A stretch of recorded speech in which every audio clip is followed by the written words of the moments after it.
Mr. Lambert, would you like to call your first witness? Yes, I would like to call Officer Matt Forman to the stand.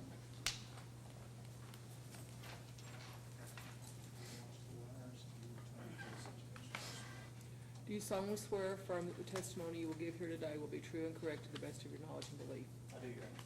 Please be seated.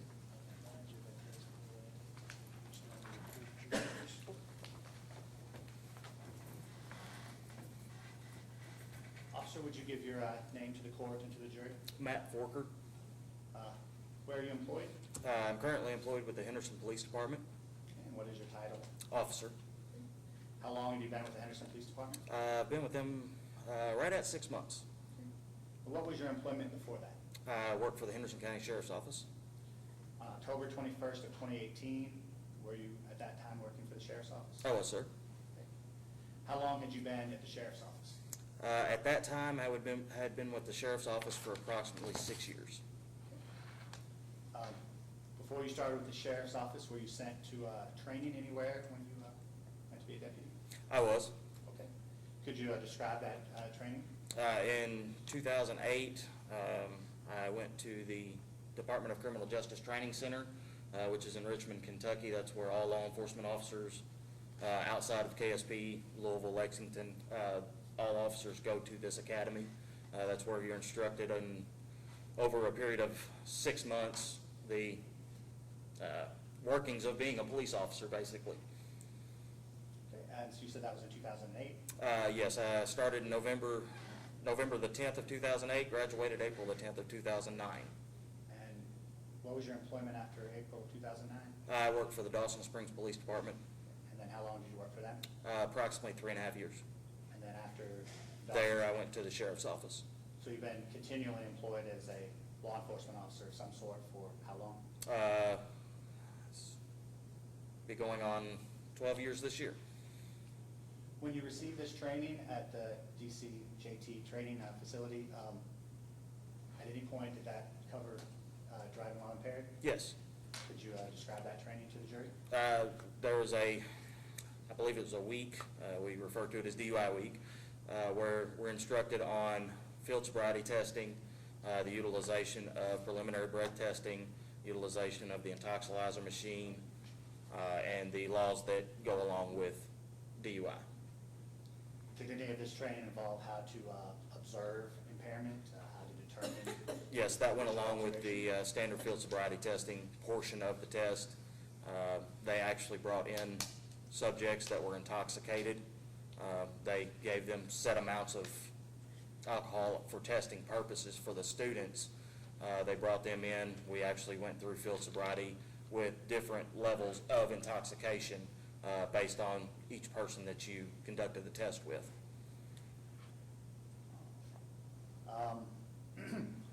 You talked about field sobriety tests. Could you briefly explain to the jury what kind of field sobriety tests you were trained in? I was trained in HGN, which is horizontal gaze nystagmus.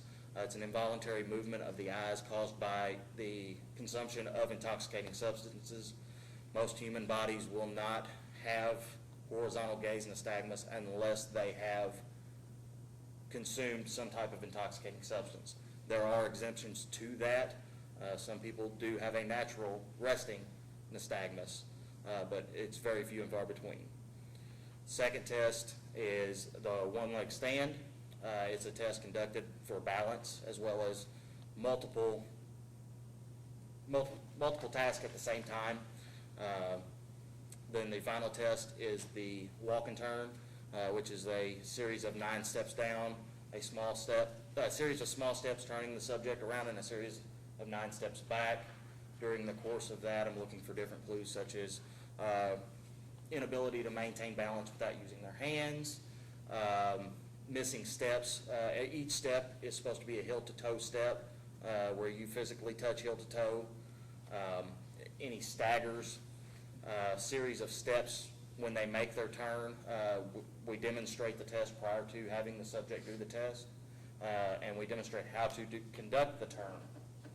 So we watch to see if they follow our directions and how they conduct their turn.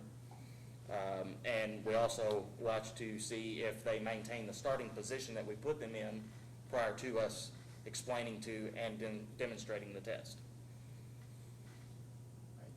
So is it important to do the field sobriety tests when you're trying to determine impairment? Oh, absolutely. And is it important to do them, you know, in a similar way each time? Yes, And do you do your field sobriety tests in the way that you were trained? yes. Do you also have any experience in like illegal drug detection? Are you trained in that at all? As far as, Observations of people that have done marijuana, the smell of marijuana? the smell of marijuana, I was a canine handler for a couple of years with the sheriff's office. During that time, I worked with the canine in narcotics detection. Therefore, I had in my possession pretty much at all times marijuana, cocaine, methamphetamine, and heroin, which my dog was trained to indicate on. Used those for training purposes. So I constantly had the odor of marijuana present to me at any given time when I was training with my canine. And through your position as a law enforcement officer, have you come into contact with the public in situations where you've, you know, observed the smell of marijuana? Yes. Could you estimate about how often in a year that happens? Objection relevance, Judge? Trying to determine if he actually is able to detect the smell of marijuana. Is this something that he has experience with, he's been trained in? Gonna overrule the motion. Thank you, Your Honor. I would venture to guess probably throughout a year period, I would say anywhere from 100 to 200 times. All right, so just one last one. You would say you're familiar with the smell of? Absolutely. I know it's been a while now, about 15 months, but do you recall if you were working as a deputy on October 21st, 2018? I was. Do you recall being called to the Henderson Bridge? Yes. Could you tell us what brought you to the bridge that day? The original call that I went to the bridge was for a vehicle collision that had occurred on the ascent to the southbound bridge. If you guys are familiar, that would be the side coming from Evansville before you reach the structure of the bridge is the uphill portion there. Upon my arrival, I located 3 vehicles that had been involved in a collision, as well as Mr. Cotton's vehicle at the front of the line. Determined that Mr. Cotton wasn't actually involved in the collision, but was the cause of the collision, his vehicle being stalled in the roadway. So on October 21st, 2018, you did see defendant Mr. Cotton on that bridge? Yes. Had you ever met the defendant before, or had you ever any reason to know him before that date? No. And so as part of your traffic investigation, again, how did you determine that Mr. Cotton ended up stalled on the bridge? I determined he was not involved in the collision by talking with the vehicles. I parked my vehicle at the back of all the vehicles that were stopped. I made my way to the front of the line, speaking with each person. When I reached the very front vehicle, they indicated to me that Mr. Cotton was not involved. They had stopped abruptly because of his vehicle, and the vehicle behind them hit him. The vehicle behind them hit that vehicle. Did you ever determine why Mr. Cotton had stalled? Was that as part of your answer? Yes, when I spoke with Mr. Cotton, he stated that he had run out of gas. And I just wanted to be clear, so this happened on the southbound Henderson Bridge? Yes. And that portion of the bridge is a part of Henderson County? Yes. Right. When you made contact with Mr. Cotton, was there any passenger in the vehicle? No. Was there any other person that was involved with the vehicle that could have possibly been driving? Not to my knowledge, no. With your discussion with Mr. Cotton, did he say who was driving the vehicle? He stated he was. And as you're going up the bridge, are you familiar with Ellis Park? Yes. Could you tell jury what's across the street from Ellis Park? Sinclair gas station.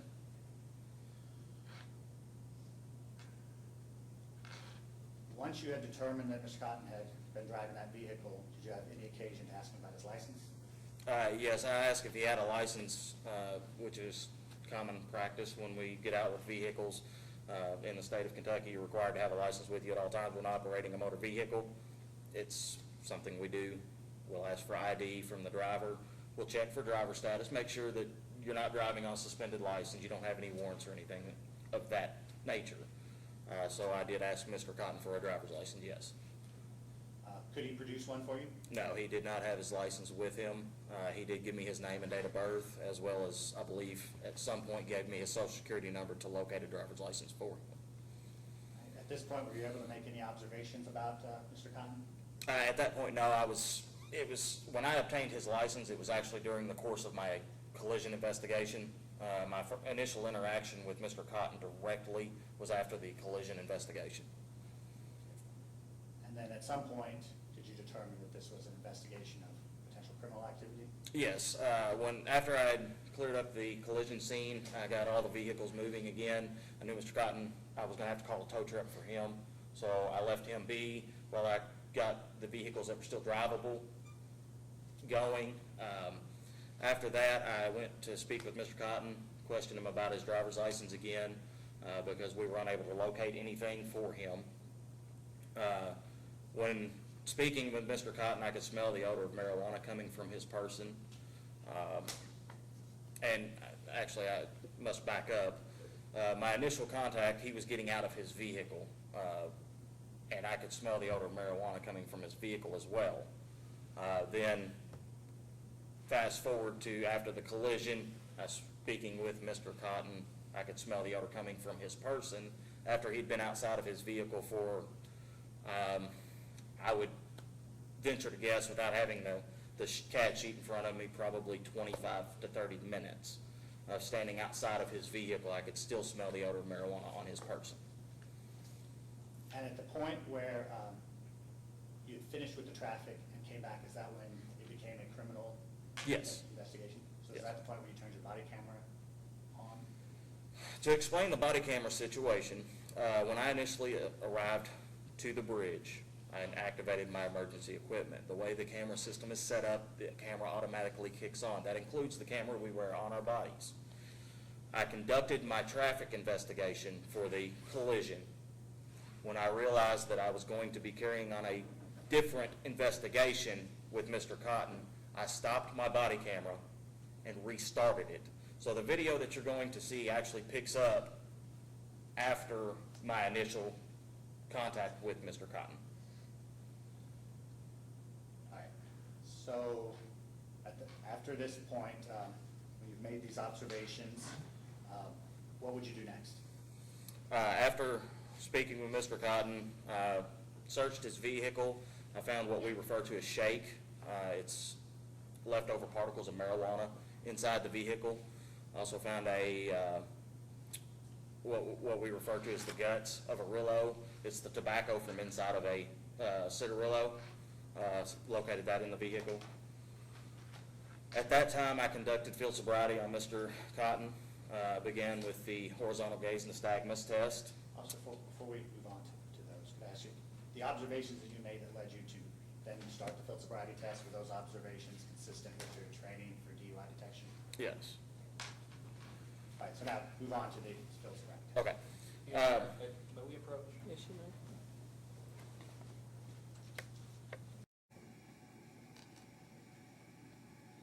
I just wanted to make sure, I noticed that the officer appears to be glancing at a piece of paper of some sort. I think it may look like the citation from my vantage point as we approached.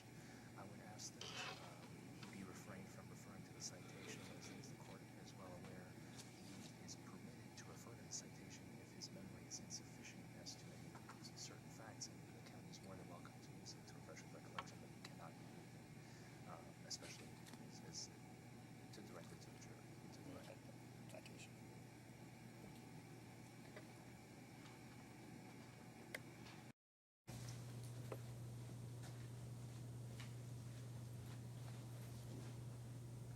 So I was wondering, you were discussing the field sobriety test. Yes, sir. Began the test with the horizontal gaze nystagmus. It's where I introduce a stimulus. In this case, I used my finger. During the course of the test, I observed horizontal gaze nystagmus as well as lack of smooth pursuit. We look for 4 indications when we do the horizontal gaze nystagmus. Those are lack of smooth pursuit, HGN at maximum deviation, onset at 45 degrees, and then vertical gaze nystagmus. Out of those 4 clues, I observed 2 when conducting the HGN test with Mr. Cotton. Why are those clues helpful in DUI detection? A normal human body, for the lack of smooth pursuit that I indicated, a human body can track a stimulus very smoothly without jumping along.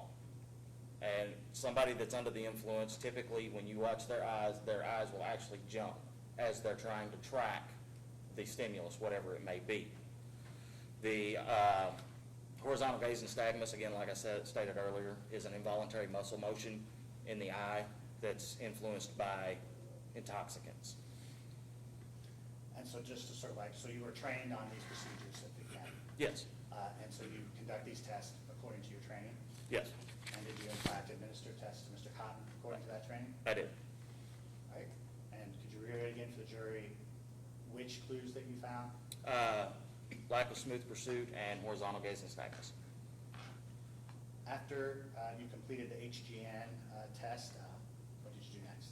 After the HGN test, I believe I conducted the one-leg stand, which is a test of balance and coordination.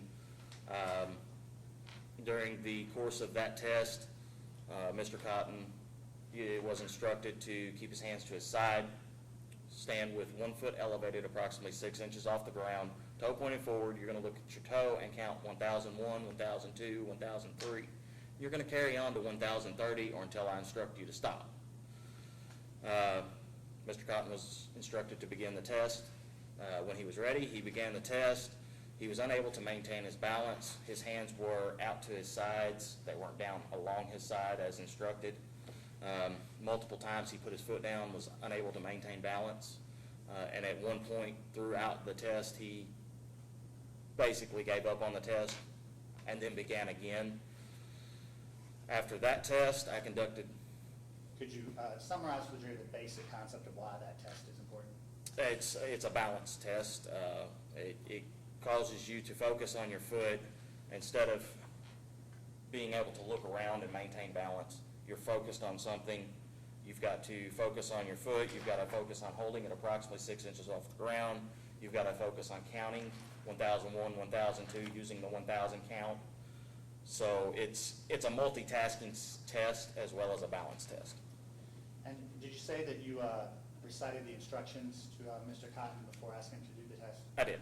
I actually demonstrated the test for You did him. demonstrate?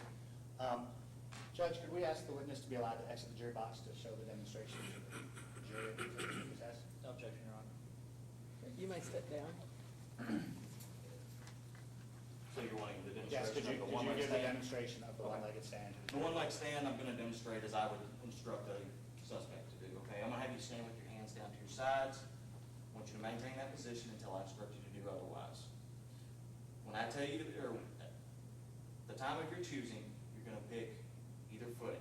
Doesn't matter which foot. You're going to lift that foot approximately 6 inches off the ground with your toe pointed forward. You're going to look at your toe and you're going to count out loud 1001, 1002, 1003.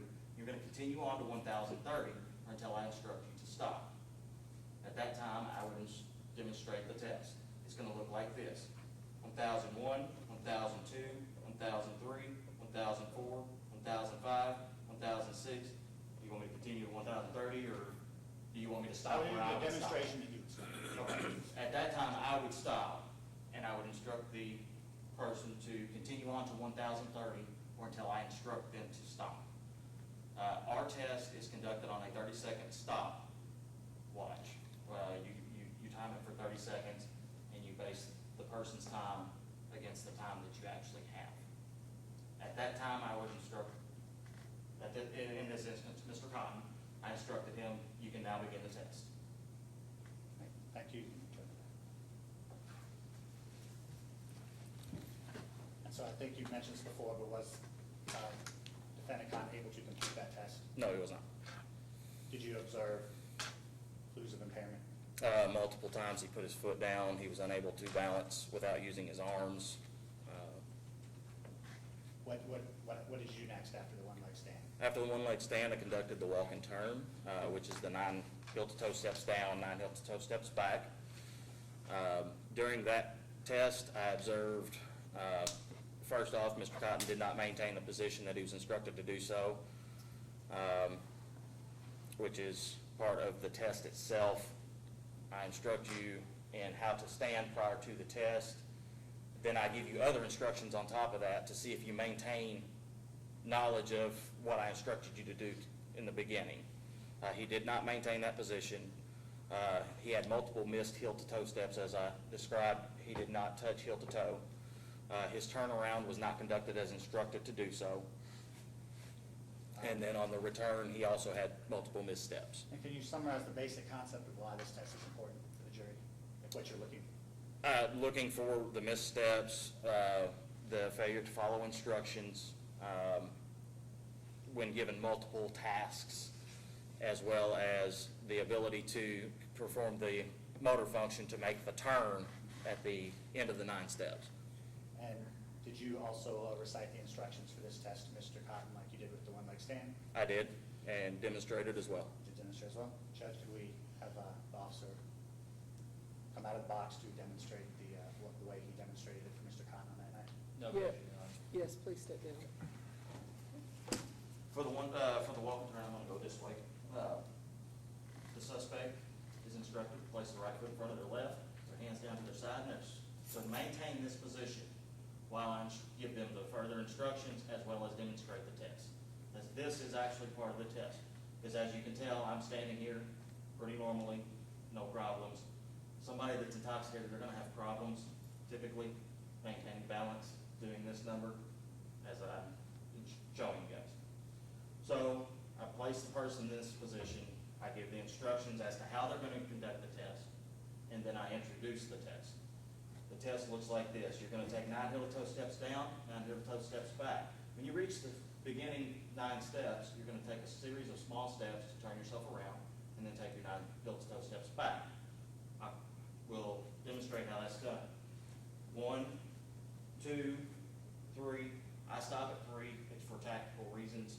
At 3, we're able to turn with our suspect in a certain position without ever turning our backs to the suspect. So we always stop at 3 when we're demonstrating. Using a series of small steps, you're going to turn yourself around, and you're going to take 9 heel-to-toe steps back. 1, 2, 3. And that's the conclusion of the test. And based on your training, how many clues are you trained to look for in the walk and turn to determine impairment? I look for, throughout a totality of the tests, all tests combined, 6 to 10 is what we typically look for. And was the defendant able to perform the walk and turn without showing signs of impairment? No. Right. And did you see enough clues based on your 3 field sobriety tests to believe that the defendant was impaired? I did. And that particular test, the walk and turn, you've been trained to do it a certain way. Yes, Did you perform that test with Mr. Cotton in the way that you were trained? I was.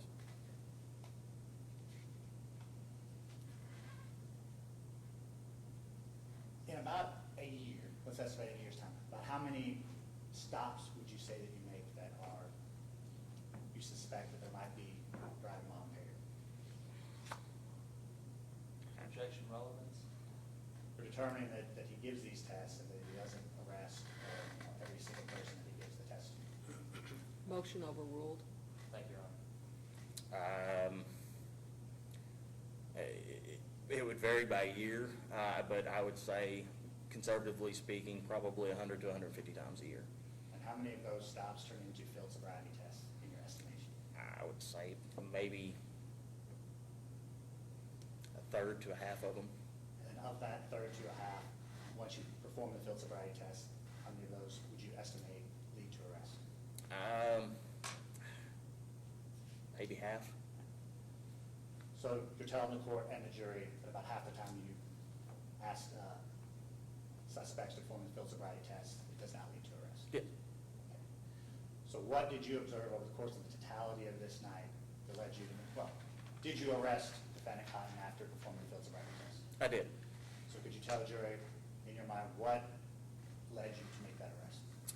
Had the odor of marijuana on his person, odor of marijuana coming from the vehicle. items located inside the vehicle, the clues indicated throughout the duration of the standard field sobriety testing, as well as the items located on his person. All right. So once the arrest was made, what did you do next with the defendant? He was transported to Methodist Hospital, where I read implied consent. I was requesting a test of his blood for evidentiary purposes. Mr. Cotton was read the implied consent. He was given an opportunity to contact an attorney as per the implied consent. During the course of the implied consent, you are given 10 to 15 minutes to contact and communicate with an attorney. After that time, Mr. Cotton refused to consent to the test, at which time he was taken to the Henderson County Detention Center and lodged. Let's just take a short step back. You took him to Methodist Hospital, you said, Yes. right? Is that normally where you take people suspected of drug-related DUIs? Yes, And that's, why are they taken to the hospital instead of the detention center? we take them to the hospital for the blood draw. We cannot use the intoxilizer, it's for alcohol, so we have to go have a registered nurse, phlebotomist, someone of the medical profession that is eligible to draw their blood, so we take them to the Methodist Hospital lab. And you stated that you read the implied consent warning to him at the hospital? Yes. Could you explain to the jury what the implied consent warning entails? It details the, without having it in front of me, it's hard to it's quite long. It entails the fact that the test that I'm requesting will be used for evidentiary purposes. It entails it states that refusal of the test is allowed, however, it will enhance the penalties associated with DUI.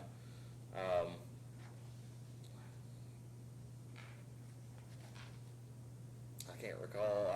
I mean, without having it in front of me, I don't do implied consent without having it in front of me.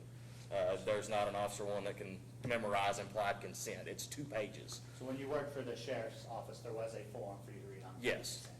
Did you have that form with you on October 21st, 2018? I did, as you'll see in the video. And did you in fact read that implied consent form to Mr. Cotton? I did. And did he sign the form to say that he had heard the implied consent warnings from you? Yes. And as you said, one of those implied consent warnings discusses refusal. Yes. Okay. So you said after you first read the implied consent warning, you offered him time to contact an attorney. Yes. Did he use that time to do so? He did. At some point, when that conversation was concluded, did you request that he submit to a test of his blood? I did. And when you requested that test from him at the time, what did he say? He said that he did not want to take the test. And did you have him sign on the consent waiver at the time, Jim's initial that he refused? Yes. Did the defendant indicate any reason to you why he was refusing at the time? Not that I recall, no.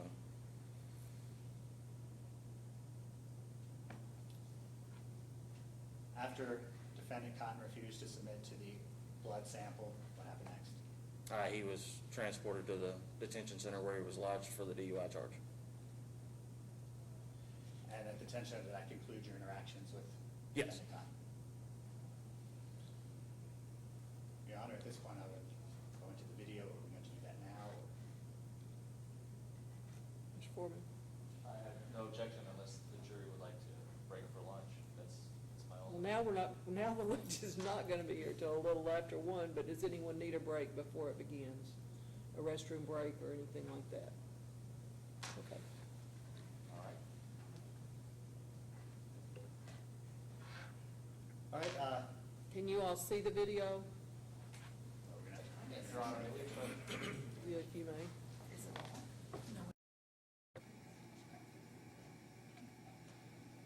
I would simply ask, since Mr. Lambert has not done this yet, just to simply lay the foundation so that the jury understands we don't just start playing it like a movie.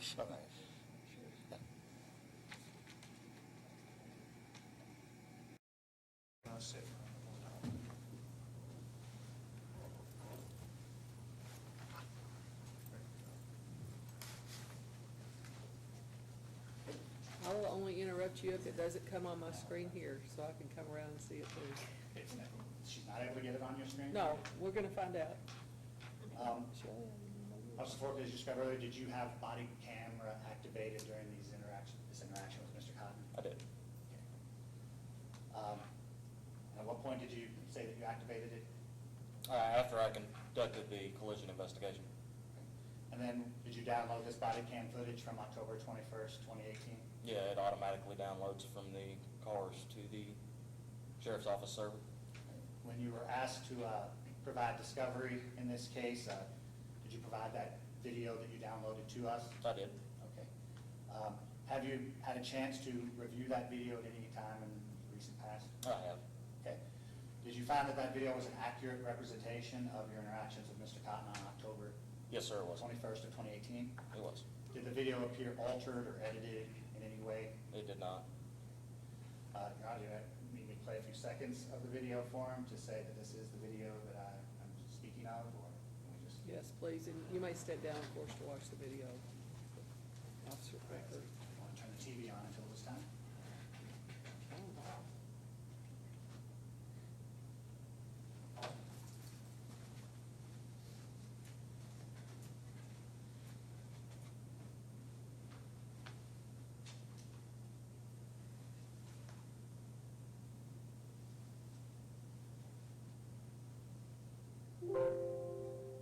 That is the video, Why are we not finding the driver's license for you?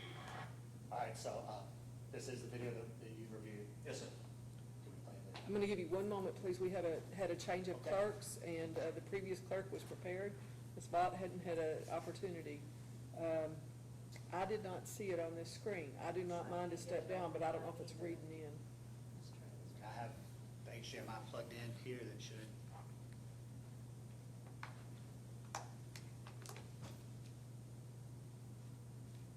It's required that all the testimony that comes into evidence be recorded, and that's what we're being sure. I can see it now.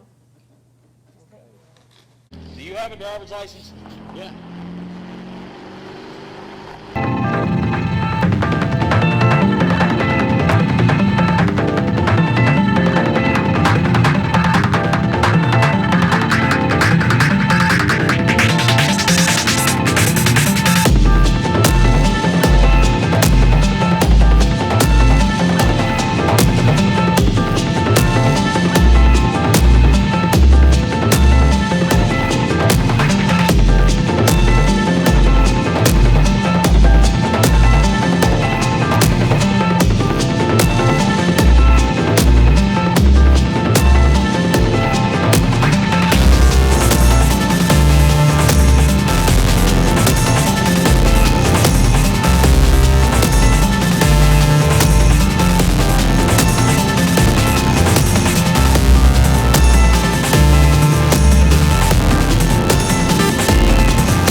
You reek of marijuana right now, dude. I was around people that were smoking, but Your car reeks of marijuana, dude. Your eyes are dilated. When was the last time you smoked? I told you last week. And you're full of crap, too. I ought to take you to jail right now. Officer Forman, what observations have you made at this point? At this point, like I just stated, his eyes Your are Honor, dilated. may we approach?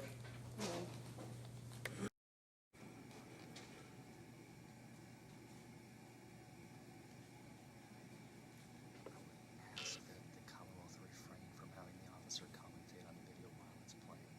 I mean, he was there. This is an accurate representation of the day. This would be like commenting on a photo or something that was provided. He's more than welcome to comment after the video has been played, but he cannot comment and supplement the video in ways through his testimony to make the video essentially altered by testimony. I said I would find it to be the same as if we had a photo that he said was an accurate representation. He could talk about what's in the photo.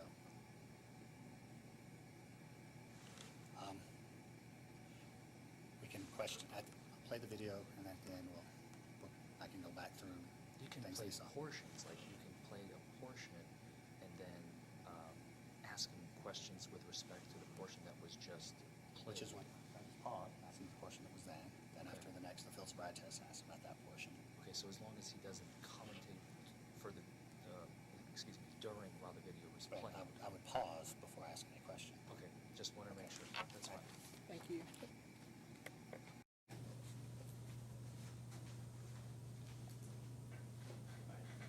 So again, officer, what observations had you made at this point?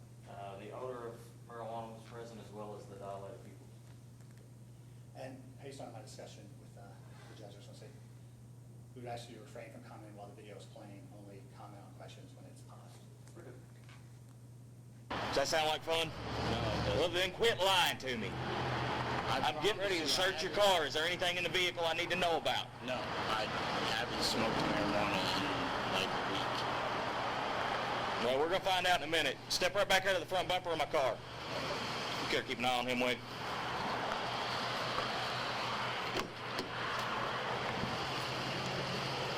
.140 control. Where's your keys? What was your traffic? I'm sorry. They couldn't get a wheel back. I'll get his stuff. Try to find it. What's your full name? Logan Jacob Hyde. 10-4, stand by. 42 will give it to you in just a second.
Did you find anything in the vehicle that led you to believe that there had been the smoking of marijuana?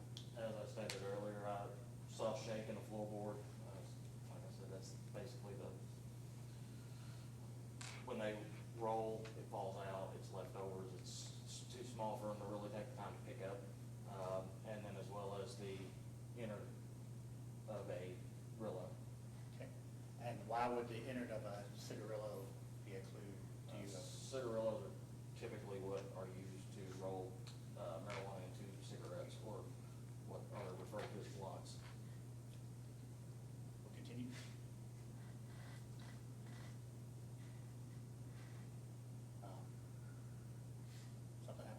You smoked within the last couple hours in your car. You got shake all over the car, dude. You got your guts for your Rillos all over the car, dude. My car all today. Okay. Well, we're going to run you through some tests to find out. Put the blanket down. Stand right over there. Out of Indiana. Valid? Yeah. Have them attach it to the cab, please. All right, first thing I want you to do is I want you to take a step forward. One step. I want you to put your feet together with your hands down to your side. I want you to stand just like that. See the end of my finger? Move your hair out of your face. Take the hood off your head. You see my finger? Yep. Follow my finger with your eyes and your eyes only. Do not move your head. Keep it directly pointed straight at me.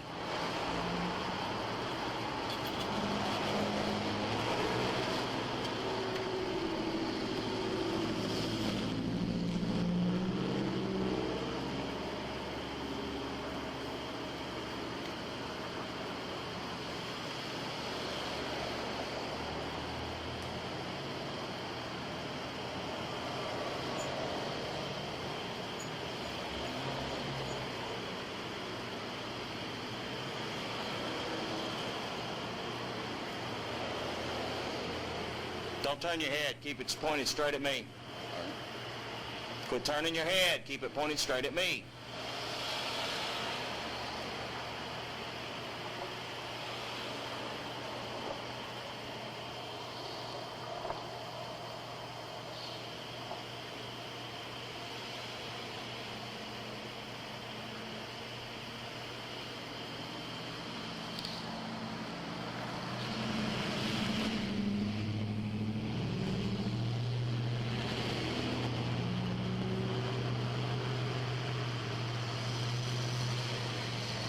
Okay. Next test we're going to do is a one leg. Officer Forman, what were you looking for in that test? That was the horizontal gazing nystagmus. That was where I was looking for the lack of smooth pursuit, onset at 45, horizontal gazing nystagmus, as well as vertical gazing nystagmus. And did you observe those things? I did. I observed the lack of smooth pursuit as well as horizontal gazing nystagmus.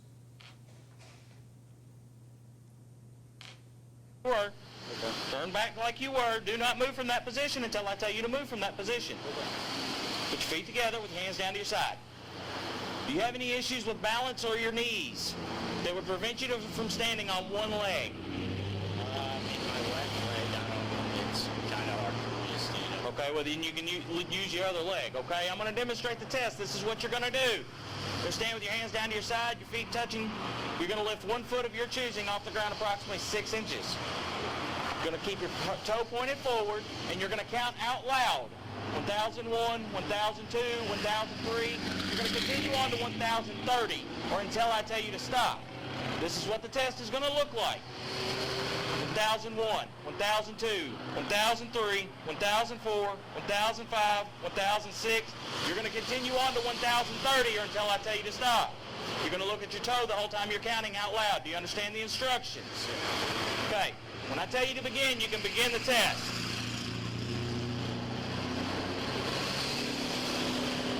Begin.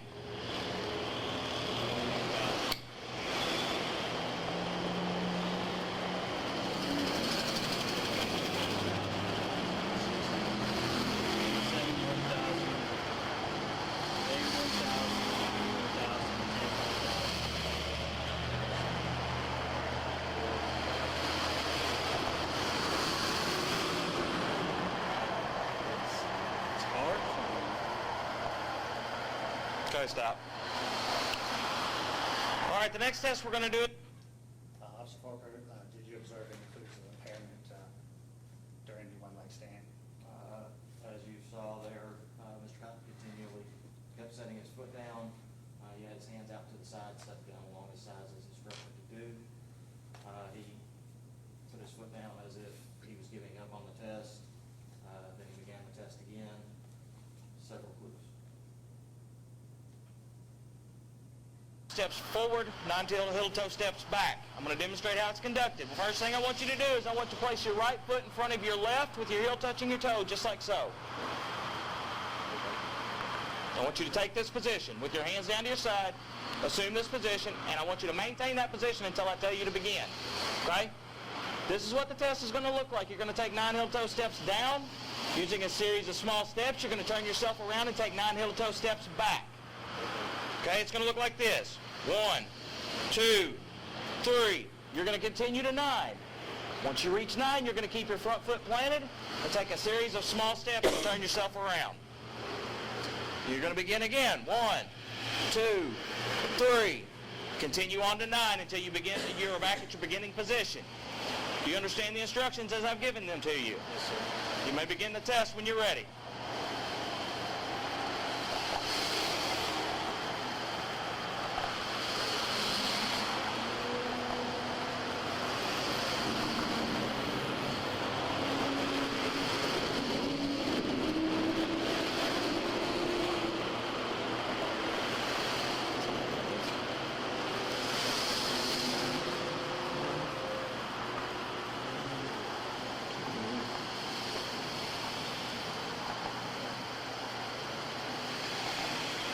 Okay. Mr. Folker, what issues did you have with his completion of the walk and turn? As you heard, I instructed him to maintain the starting position. I instructed to do otherwise. He did not maintain that position. He stood like this for a few seconds, then he stood the remainder of the time like this. As instructed to do when he began the test, had he maintained the position, he would have began with first step as left foot. He began with his right foot as the first step. He missed steps by stepping to the side of his feet. He was not in line. He was using his hands to balance his turnaround instead of doing the small steps as instructed. He just turned around and then took his 9 steps back.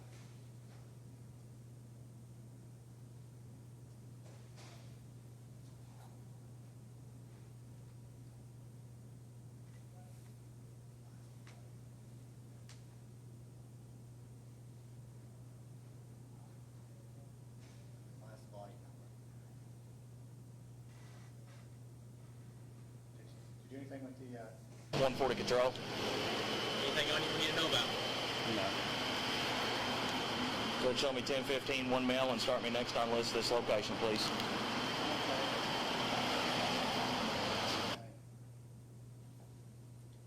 No objection. Consumption of an illegal substance. Do you have anything on you that's going to stick me, poke me, hurt me in any way? No. 140 control. Anything on you we need to know about? No. Go ahead, show me 1015 1 mil and start me next on list this location, please.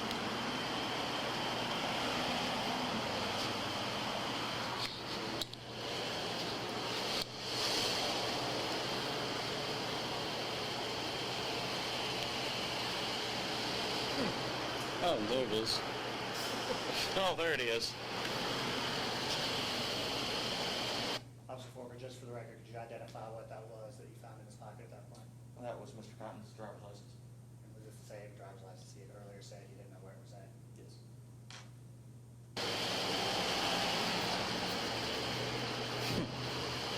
Boy, you ain't helping your cause none, that's for sure. Just one last question. What was it that you retrieved from his pant pocket at that point? Package of rolling papers. And rolling papers, in your estimation, are they used for anything in particular? Your Objection. experience as a police officer? Maybe rolling marijuana cigarettes. I would pass that by judge. Did you hear his objection? I can't quite hear. My apologies, maybe it wasn't loud enough. It's fine, Your Honor, we'll move on. All right. So walk back here.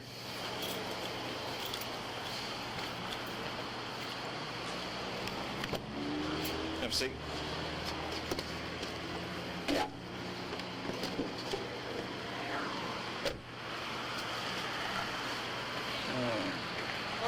Based on our previous conversation, now jump ahead to the hospital, is that okay?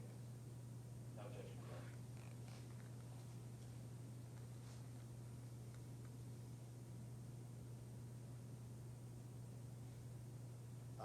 Officer Forker, at this point, where is your vehicle and yourself the defendant? That is the ER entrance to the Methodist Hospital.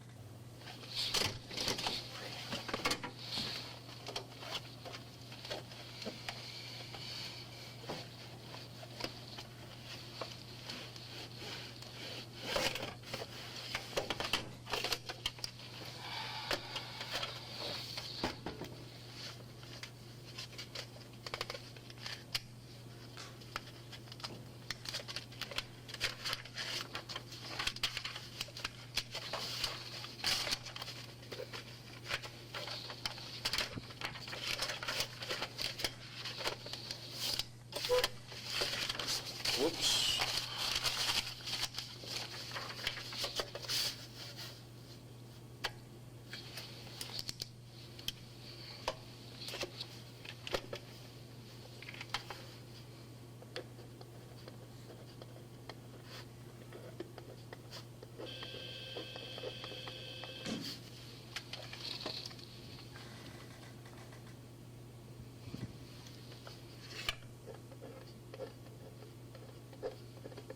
One 36, 140.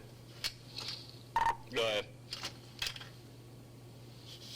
I'll be en route to you, but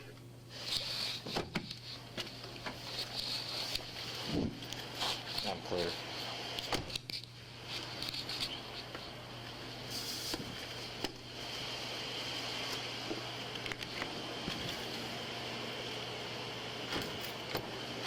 all right, Logan.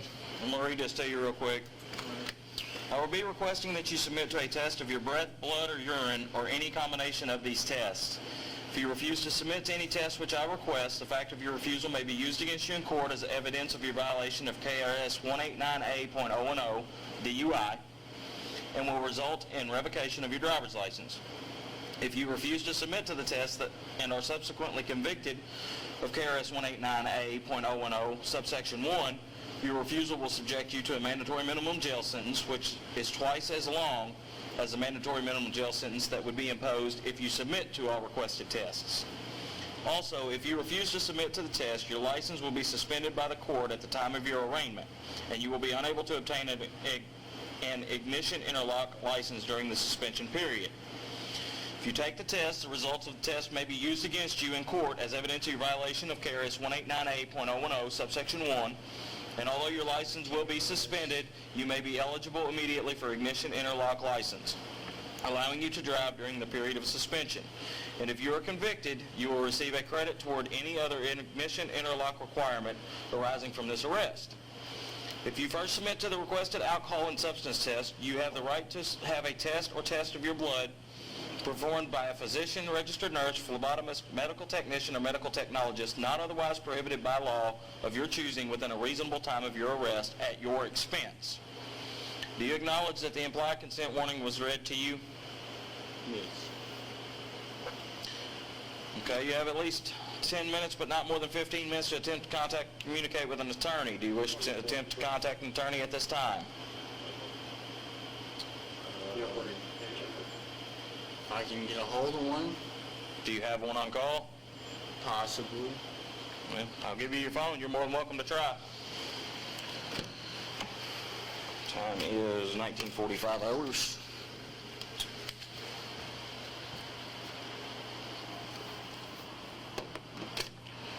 Step out. I'll take the handcuffs off of him. If you try anything funny, you will be tased. I'm going to go ahead and tell you right now. Of course, I respect you. Turn around and face my car. When you get on your phone, you are to contact attorneys only. No one other than. You know what time it is? It is 7:46. Put your other hand up here.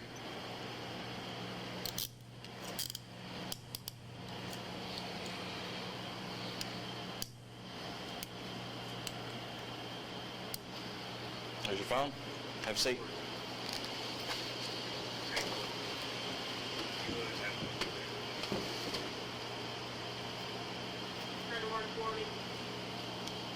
$140.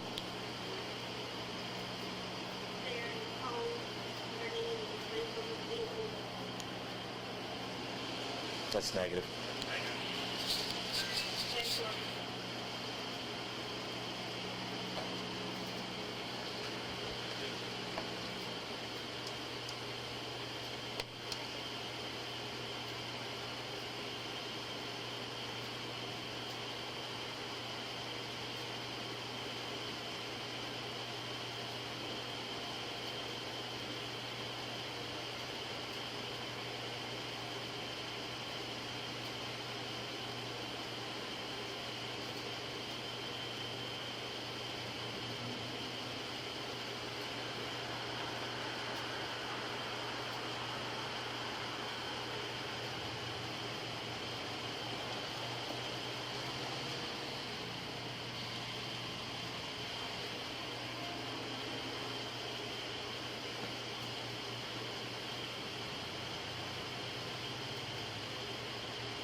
Thank you, sir.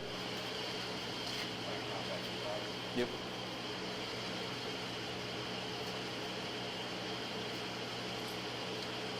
I don't know if I'll be able to find a attorney right now, I mean, it's, if you want to continue to try to find an attorney, you're more than welcome to. If not, just say so. I mean, so if I decline the... I can't offer any legal advice. All I can do is read the implied consent to you. Okay, so if I decline, I would go to jail, right? You're going to jail either way. Yeah. And then, so would I just bond out? I mean, does it... I can't offer any legal advice. All I can do is read the implied consent. Okay. I mean, that's legally, that's all I can do. Yeah. So, I mean... Are you finished trying to contact an attorney? I'm just saying, like, I've smoked Because, marijuana. I mean, you've got 11 more minutes. Okay, well, I'm just saying I've smoked marijuana in the past week, but, I mean, it's still gonna show up. Okay, are you going to continue to contact an attempt to contact an attorney? If not, we're going to continue on. Yeah. You can't contact anybody else but an attorney. And if we find out you contacted somebody else, then the phone's going to take them back.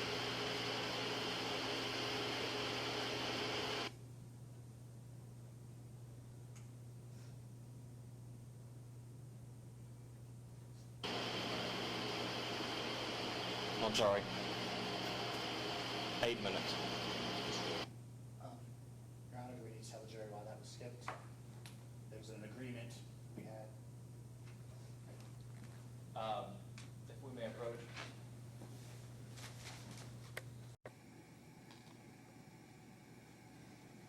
I think the easiest way out of this is to simply tell them it was an attorney-client communication. I'm not fine with that. I'm going to tell you both. Actually, Nick Mason was in this pocket. I know that I chuckled. I don't know how loud. The reason I chuckled is because that could have been me. I didn't see the laughter. I don't know if I should make a comment or just let it go. I don't know if you are. I don't know. I just know what it is. I think a few of the jurors chuckled as well, but if you want to bring it to their attention, I really am thinking, I mean, I don't think there's a... Laughing be at a question of whether you thought they really knew. I mean, bringing it up might be worse than not bringing it up. Don't bring any attention to it. I think this is the easiest way. And you have no objection to attorney-client privilege being the reason. That's the way I was saying.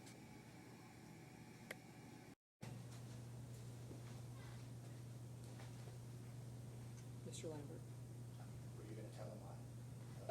At this point, ladies and gentlemen of the jury, the video is being paused and there will be a portion skipped, at which point Mr. Cotton exercised his right to speak with an attorney. That is privileged communication, and you will not hear that testimony.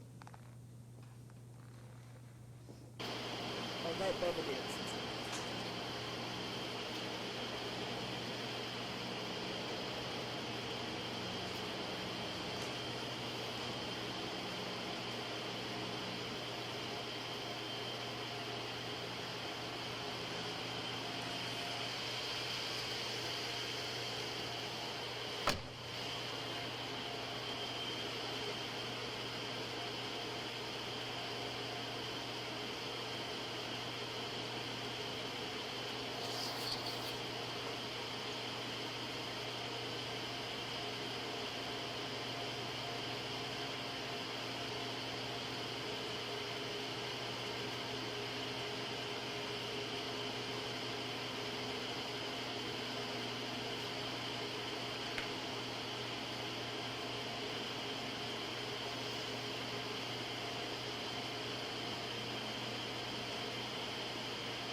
Need your signature here stating that I did read implied consent to you and that I did give you an opportunity to contact your attorney, where it says defendant's signature.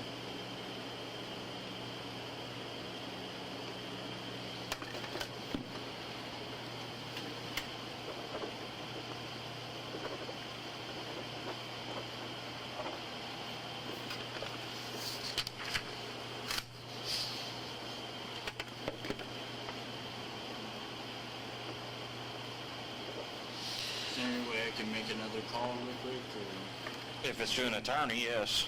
well, Otherwise, no. Based upon information was previously read to or by you, I'm now requesting that you submit to a test of your blood. Will you now submit to the test? no. If you will, initial by the no, that's saying that you do not want, you're refusing to take the test. Sign.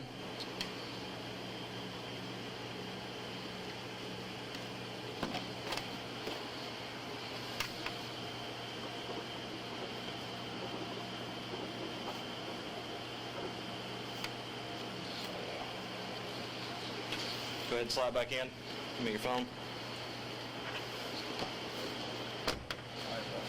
Appreciate you, man. I'll hang on to that. So I can get John to get some more. Yeah, I might have one in my trunk, but I'll... That is all the video that we wish to show. Objection. You can return to that.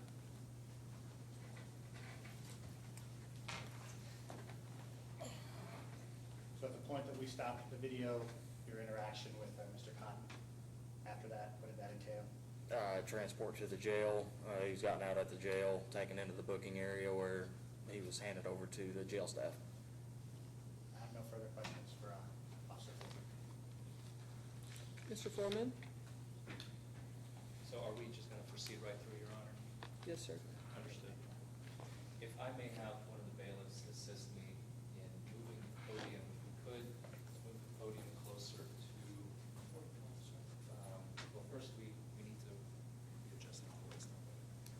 I would like it somewhere right here where it is right now, which would be moving something we can do there. Thank you. Yes, sir. Yes, please.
Is the TV turned on? Just want to make sure it works. Thank you.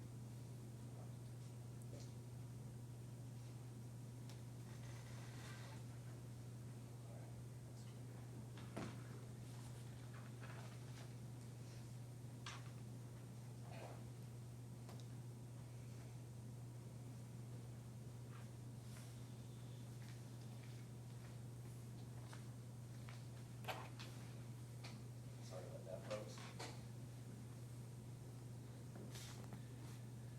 All right. Good afternoon. Afternoon, sir. Officer Forker at the time, Deputy Forker. Yes, sir. So I may use it interchangeably, and I do apologize. That's okay.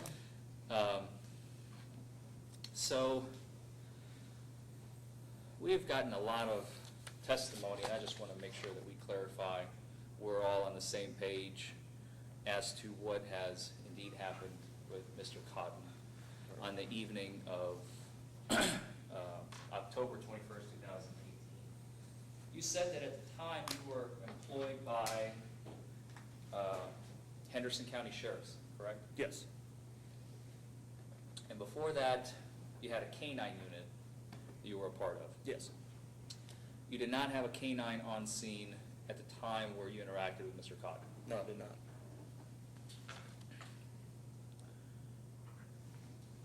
You've also referred to something that you called, and I've heard this called before, DUI Week, during your training which you completed back in 2008. Yes, sir. That's the academy, correct? Yes, sir. And since the academy, you've completed quite a few follow-up trainings on various Yes, every levels. year we have to do 40 hours, yes.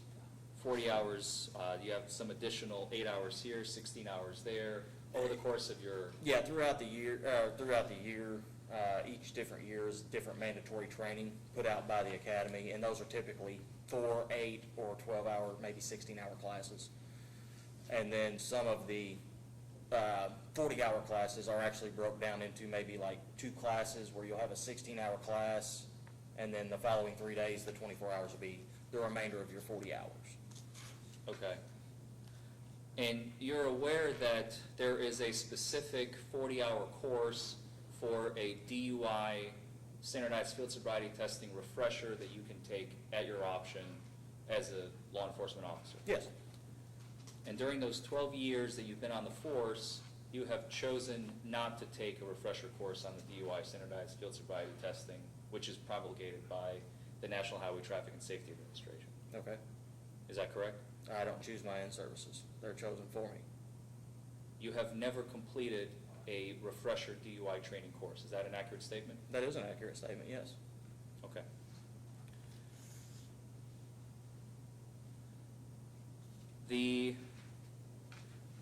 And I have a copy of your training, that's why I'm asking that Yes, sir. question. And I think you're aware of the fact that I have it since I've shared it with the prosecution. I also, you said that they're chosen for you. I also notice on here that you never completed the advanced roadside impaired driving enforcement training. You're correct. Do you know what that is? Yes, sir. What is it? It's additional testing for narcotics purposes. You never completed that. I have not. Are you also familiar that there's a training course which is a lot more advanced called Drug Recognition Expert Training? DRE, yes, sir. DRE, Yes, sir. as we call it, just for purposes of the jury. I wanted to understand Absolutely. what the acronym stands for. Drug Recognition Expert. Yes, sir. And you never completed that training either, correct? No, sir. And what is that training designed for officers to detect? I don't know. I couldn't tell you. I've never looked into that class. Okay. The Advanced Roadside Impairment Driving Enforcement Training, as you just stated, assists officers in detecting impairment by narcotics, as you just said, correct? Correct. And you never took that course? No.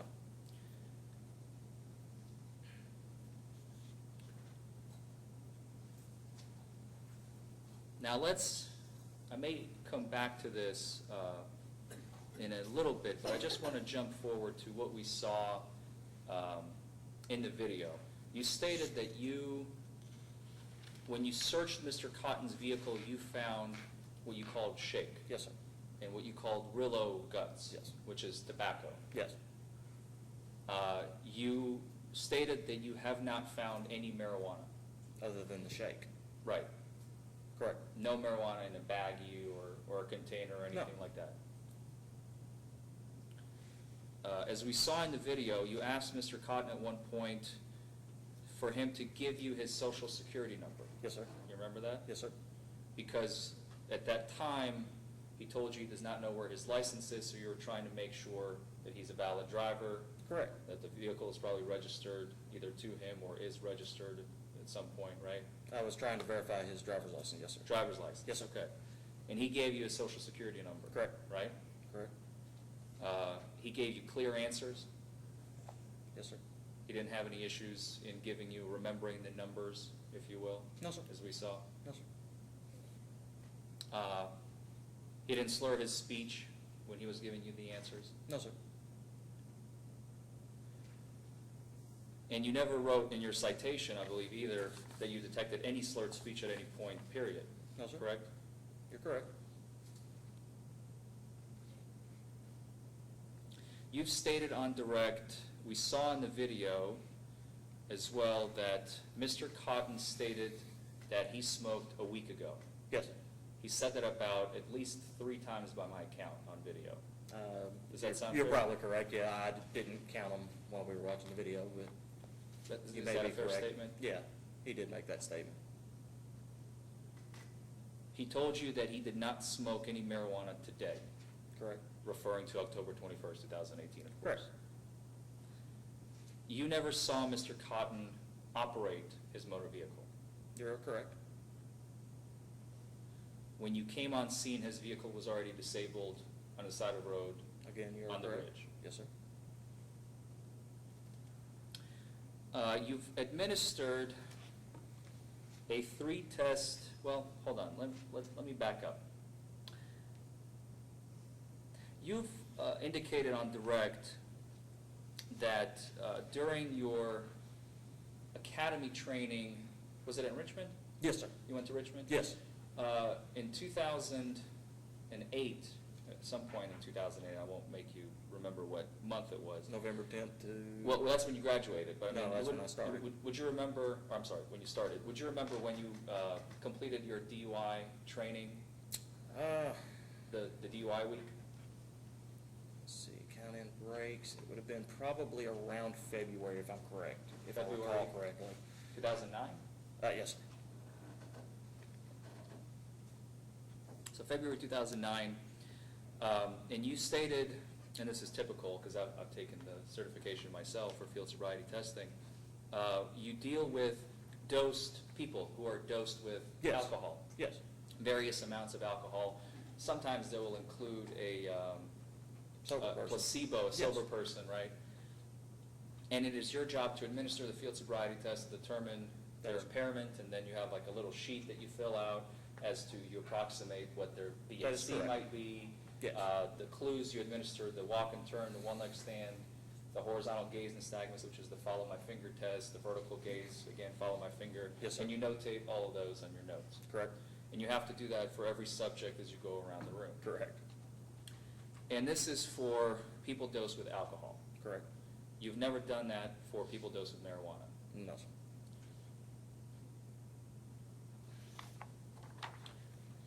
You also mentioned that a very small percentage of the population does have something called a resting nystagmus. Yes, sir. Nystagmus that will occur naturally, person just sitting there completely sober, no substances in their That's body. Are you also aware that other substances such as caffeine, nicotine, other legal stimulants and depressants can create stimulus, can create nystagmus, excuse me, Yes, sir. without any type of stimulus That is correct. to be administered into the body that is of an illegal nature? And I presume you're not an ophthalmologist, No, sir. you're not an optometrist, No, sir. you never studied the eye, how it functions? No, sir. Only what you learned in 2009 in That's correct. February.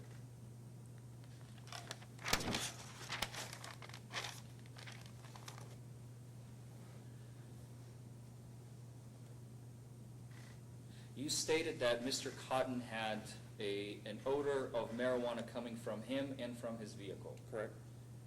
You're also aware that it is not against the law to smell of marijuana. That's correct. It's not a crime to smell of marijuana. Correct. It's not a crime to have a vehicle smell of marijuana. Correct. It does give you reasonable suspicion, which could later rise to probable cause to search a vehicle, but in and of itself, it is not a crime to have a vehicle smell of marijuana. Correct. Also, it's not illegal to run out of gas. Correct. It's not against the law to run out of gas. Correct. It is not a crime to run out of gas. Correct. Sure hope so, because who knows, it might I think happen. we've all anyway. done it at least once.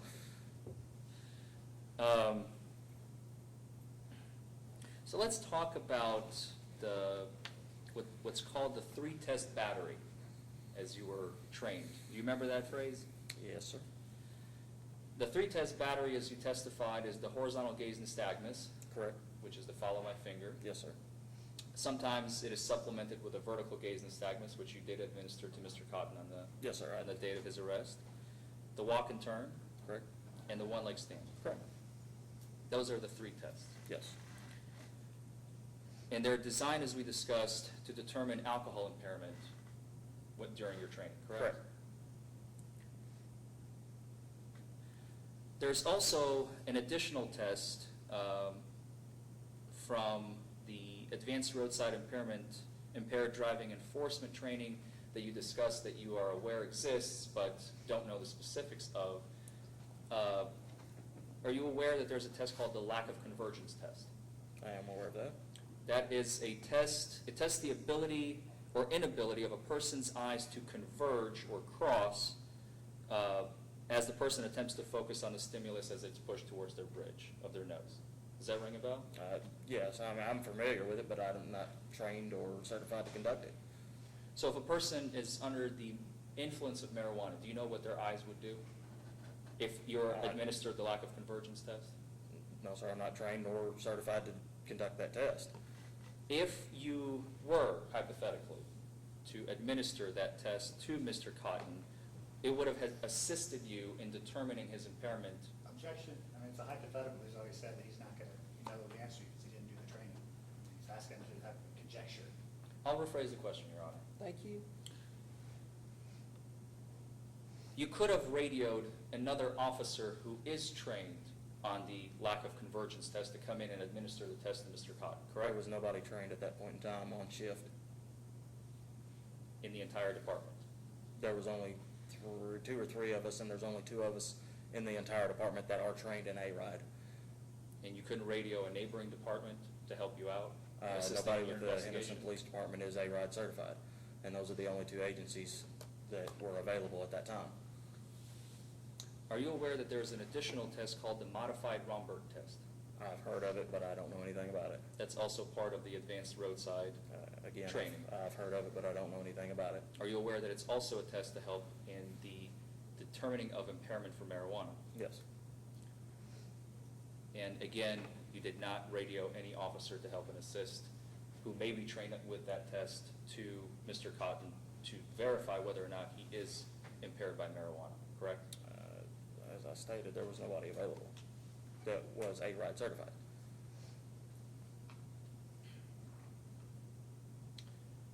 You did, however, administer the HGN, VGN, one-leg stand and walk and turn. Again, Correct. the horizontal gaze, vertical gaze, walk and turn, one-leg stand. And you've noted the clues in your citation, and you also testified to the clues that you've seen today, correct? Correct. On direct examination, Mr. Lambert asked you, how many clues did you observe on the horizontal gaze nystagmus, and your testimony was 2 clues. Correct. Are you aware that, according to your training, that is a passing score for an individual? Correct. In and of itself, correct. So Mr. Cotton passed the follow my finger test. Correct. With respect to the one-leg stand, how many clues are there total that you look for? If I recall correctly, there are 4 to 6. Trying to think. No, there are 4 on the one-leg stand, and I believe 6 on the walk and turn. If I recall correctly. 4 on the one-leg stand? Yes, sir. You are right. According to your training, there are 4 on the one-leg stand. Do you know what they are? The ability to maintain balance, the ability to follow directions as instructed, not putting the foot down, and maintaining stance when instructed to do so while during the instruction phase. We are still talking about the one-leg stand, right? Correct. Would it During surprise the one-leg stand, I instruct him to stand with his feet together, hands down to the side. That's one clue if he does not maintain that position. Would it surprise you if I told you that the 4 clues are swaying, using arms for balance, hopping, or putting foot down? Does that ring Yes. a bell from your training? Yes.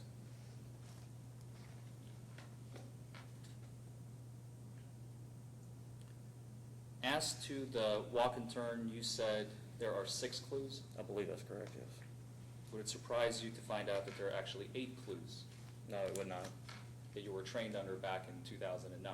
Granted, it has been some time. Yes, And you've had no refresher courses I since have then. not. You've already addressed that. Do you recall what those 8 clues are that you're looking for? The inability to follow directions, not maintaining the beginning stance, the heel-to-toe steps to be conducted as such, heel-to-toe, maintaining a straight line, the series of small steps to conduct the turnaround, and I don't recall the other clues, sir, to be honest. To refresh your memory, the 8 clues are cannot keep balance during the starting phase, starts too soon, and then during the walking phase, you are looking for 6. If he stops while walking, none of which you observed, correct? Correct. Missing heel to toe, which you've testified, although we cannot see in the video, that he did on the walk to and then on the walk back, according to your testimony. Correct. Stepping off the line, which I don't believe you indicated you have seen, correct? Correct. Using arms for balance, which he did not during the walk and turn test, correct? I believe you're incorrect there. If I recall correctly, he did use his arms to help maintain balance.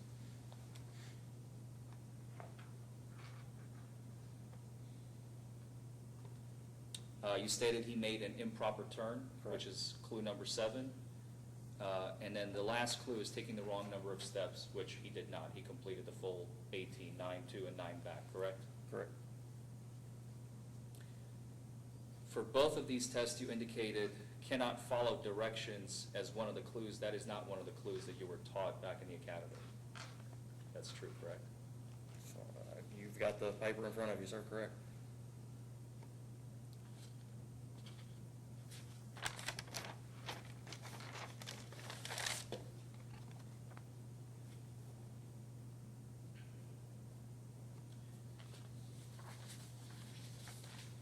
All right. In addition to field sobriety tests, as an officer of the law, you are trained to simply see impairment in a person even before you begin administering the field sobriety tests. As a human being and as a law enforcement officer, there are certain things that could indicate either impairment or lack of impairment in an individual without even going to the tests in the first place, correct? Correct. That'd be a fair statement? Yes. So there are other indicators as you're dealing with a suspect, either before, during, and after conducting the field sobriety test that you look for to determine whether or not they're impaired by any substance at all, correct? Correct. During your interactions with Mr. Cotton, as we saw in the video, Mr. Cotton was standing upright the entire time that he was talking to you. Correct. He wasn't slouching, right? Correct. He didn't stumble. Not that I recall. He didn't fall over. No. He didn't throw up. No. He didn't sway while you were talking to him, as a lot of individuals who are impaired by a substance would, Okay. correct? As far as I can remember, yes. He wasn't holding on to another object to maintain his balance, No, sir. right? Correct. He wasn't leaning against his car or any other object while he was talking to you. Correct. He was very respectful when he talked to you. Correct. He even at one point, I think, said, "I respect you," when you Yes, sir, told he him did. that you're going to be taking off the handcuffs and Yes, then, sir. putting him back on his front. Yes. It was very cooperative. Very.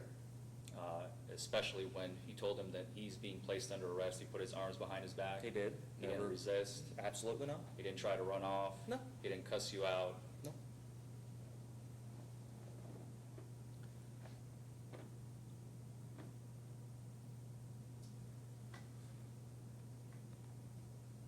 Now, I don't believe the prosecution has touched on this issue.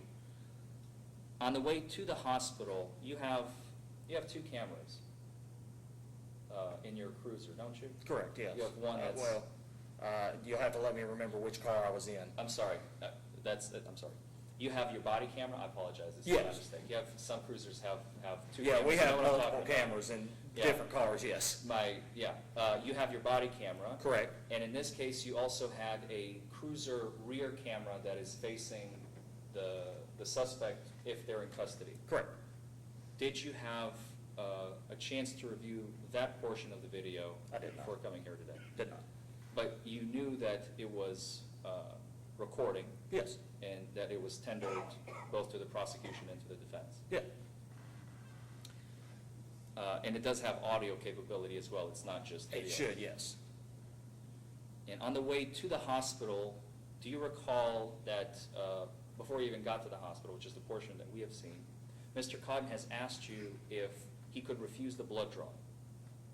I don't recall that, no, but that's not to say it didn't happen. I have not reviewed that video, and it's been 15 months.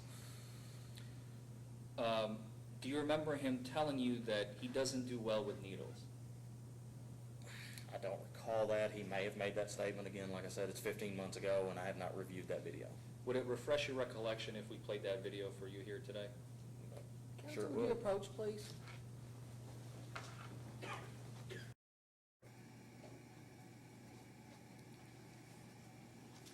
Previously discussed that we weren't going to show this. Why we It's just one statement that I didn't want to have Mr. Lambert play the entire video and bore the jury to tears. I just want to play that one portion to them. Are you familiar with this one portion? With the fact that he said it didn't want to be, I mean, it's going to be during the drive over, which it would have been picked up on the video that I was showing that we skipped ahead, but. And you're more than welcome, if you feel that I'm keeping anything out, you're more than welcome to supplement it in your redirect. So I didn't want to bore the jury. That's the only reason I did that. Okay with it? Also, what we do in a minute, I'm going to check on the crime because he appears uncomfortable. I don't know if he needs to use the restroom or something. Do you mind if I ask him real quick while we still?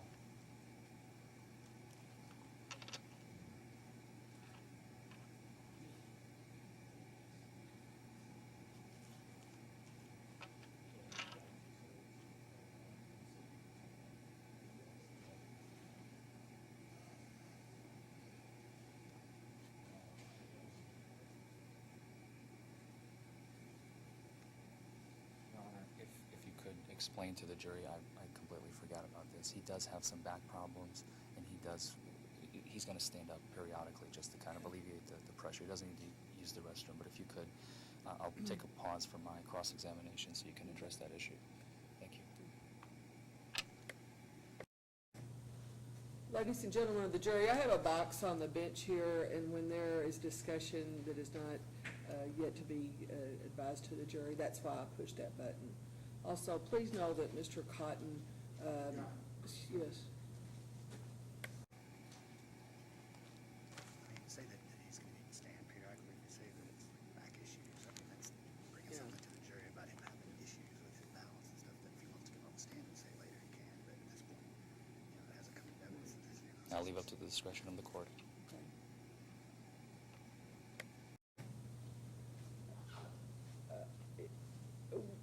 As you know, we're going to take a break for your lunch shortly. This testimony has gone on for quite a while. Mr. Cotton's going to stand a stretch for a moment.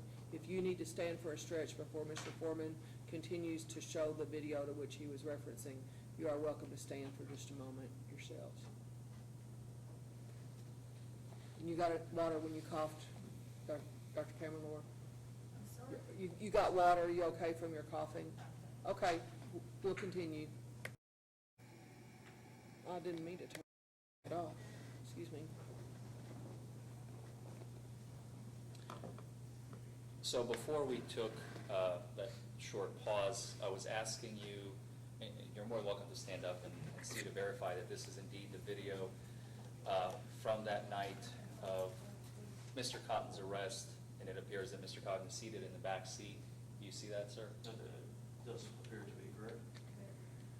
And did you have a chance to review that video at all since the arrest? Since the arrest, no, sir.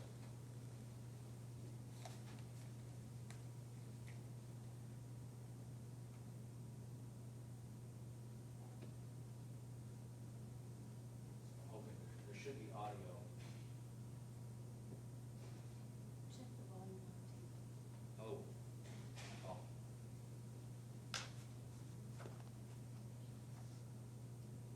all see it, Your Honor? That's all we got.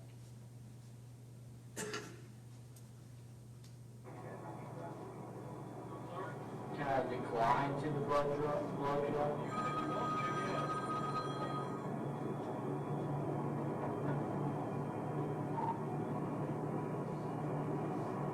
Well, I don't do well with Do you recall this interaction? I would not have recalled that. If you listen closely, you hear my radio key, which indicates to me that I'm talking on the radio at the time he makes that statement. Fair enough. Would you agree that this is a fair and accurate representation of It is. the events that transpired? Yes. The statement made by Mr. Cotton? If it's on video, it is, sir. All right.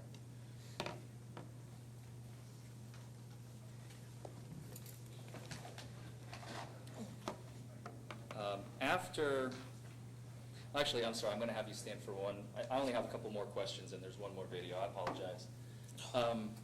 After you placed Mr. Cotton in your cruiser, do you have a department policy that tells you that you must buckle all suspects upon arrest, put their seatbelt on? I believe that is in policy, yes, and I did not buckle him in. So you violated the policy on that night? I did.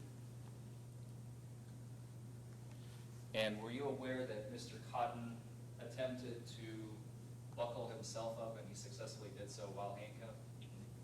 Was not. Does this continue to be the representation of the video of the events that transpired? Yes. On the events of October 21st, 2018? I believe this is where, after you made the stop at the hospital and you were on your departure from the hospital to the jail, and I think you will see that momentarily as your cruiser begins to move, and please correct me if I'm wrong. Yes, this is at the hospital, yes. Okay.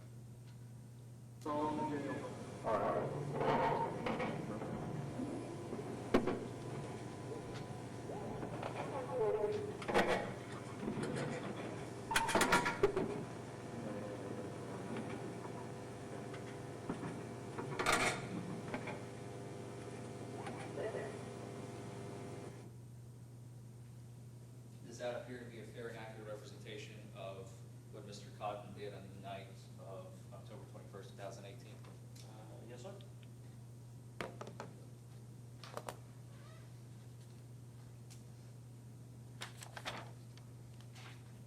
You may have a seat, I'm sorry.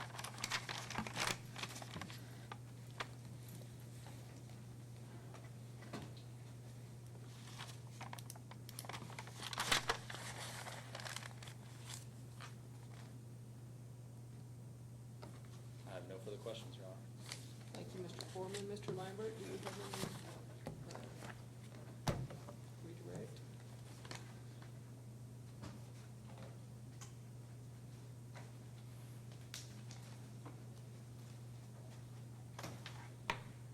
Mr. Forker, you were asked about refresher DUI courses. During the 11 years that you've worked as a law enforcement officer, have you continually been on patrol and dealt with DUIs? Has there been any extended period of time where you were not a part of DUI enforcement? I think the longest time would have probably been about 3 months when I was off work injured. Mr. Forker brought up that you did not actually see Mr. Cotton operate the motor vehicle. That's correct. I believe that we had discussed earlier as part of the traffic incident investigation. Did you have reason to discuss with Mr. Cotton whether he was driving the vehicle? Yes, he admitted that he was driving the vehicle. Okay.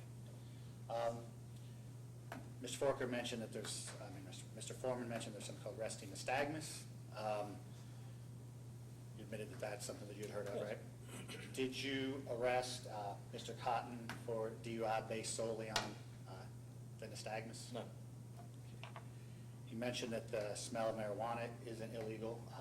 That's But correct. did you arrest Mr. Cotton based solely on the fact that he smelled of marijuana? No. I said that running out of gas isn't illegal. Did you arrest Mr. Cotton on October 21st, 2018, just because he ran out of gas on the bridge? No. Right. Again, could you tell what were the reasons that you arrested Mr. Cotton for DUI? The field sobriety testing, the smell of marijuana coming from his person as well as his vehicle. So you said it was the totality of the Totality of circumstances? circumstance, yes. Mr. Forman mentioned that Logan, defendant Cotton, did not throw up at the incident. In your experience as a DUI enforcement officer, about what percentage would you say of your DUI arrests throw up in your presence? Can't say that I've ever seen any of them. I mean, probably. I'm not even a doubt that it does occur, but I can't say that I've ever seen it happen. Okay. He discussed the clues on one-leg stand and walk and turn. I believe you said that following instructions was one of them. Based on the training that you've had at the academy, did they discuss with you whether following instructions was something to be on the lookout for? I recall that, but And would you say if they didn't do some of the things that he listed as clues, it could possibly be because they weren't following instructions? yes.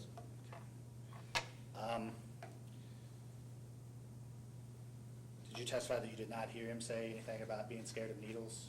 Yes, I did not hear that.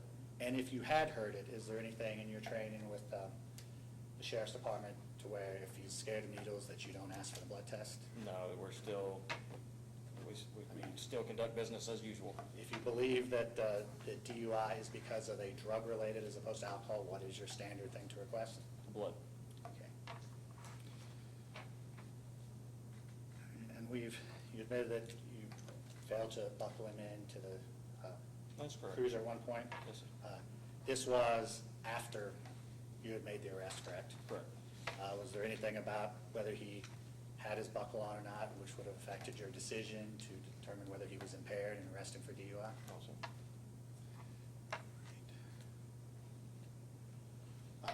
The video that you watched with Mr. Forman and the video you watched with you did say that that was a fair and accurate representation of They everything. are, sir. Yes, sir. Your Honor, would it be possible to move to put these videos into evidence? No objection, Your Honor. Yes. We've moved for the same.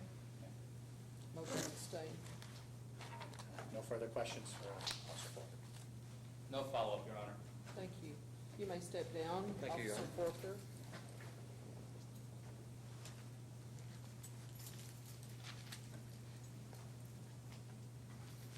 Thank you. Do you have any further witnesses? I have no Mr. further witnesses. Lambert? Stand with their case in chief. Thank you. This is the point at which we will take a break for the jury to eat.